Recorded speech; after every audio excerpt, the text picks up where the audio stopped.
There is a point in parenting where you realize you are no longer raising a child. You are now the unpaid HR department for a tiny online corporation run entirely through Roblox. Now, for context, when I was growing up, if your friend annoyed you, you simply stopped cycling to their house. That was it. The friendship dissolved naturally like yogurt left in the sun. Modern children, however, do not merely have friends. They operate digital empires.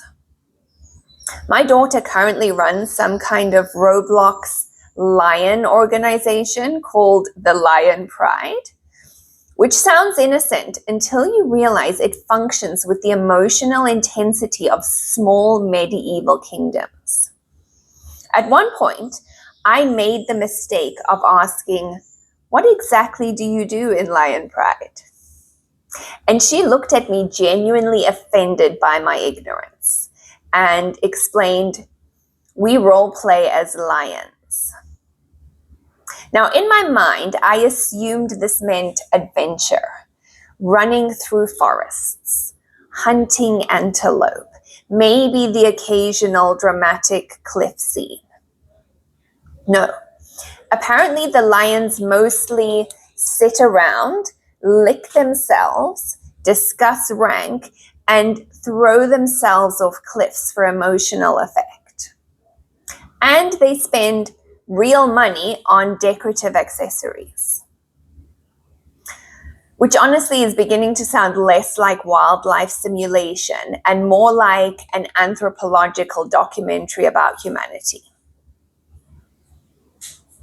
The sombreros are where I finally emotionally detached from reality. One evening, my daughter approached me with the seriousness of someone requesting mortgage approval and explained that she urgently required Robux because a lion in the group needed a Mexican-style hat.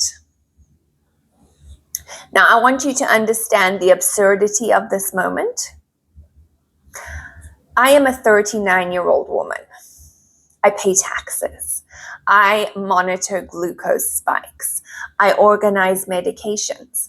I navigate disability services.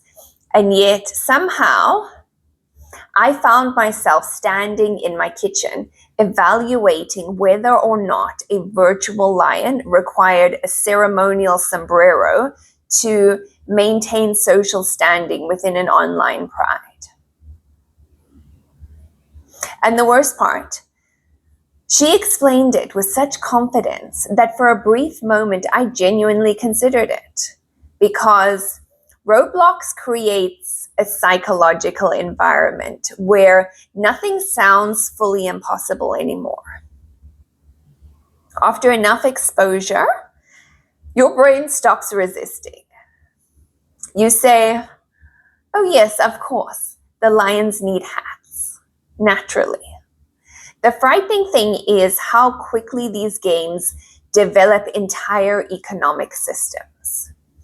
Within weeks, there are ranks, territories, ceremonies, social politics, uniforms, and somebody crying because another lion allegedly copied someone else's tail aesthetic. It's essentially LinkedIn for children, except everyone is feline.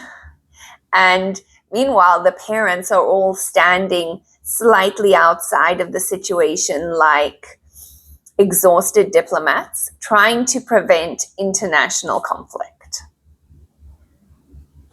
You'll see messages from other parents saying things like, "Hi, just wondering if your child is still co-leading the mountain clan." Mountain clan? What mountain clan? I thought we were buying educational apps. Nobody explained there would eventually be a lion governance. And the emotional investment is extraordinary. My daughter will emerge from Roblox absolutely devastated because The pride exiled me. Exiled. You're 11.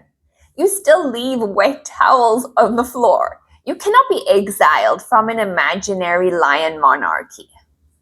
But they can, and they are, daily.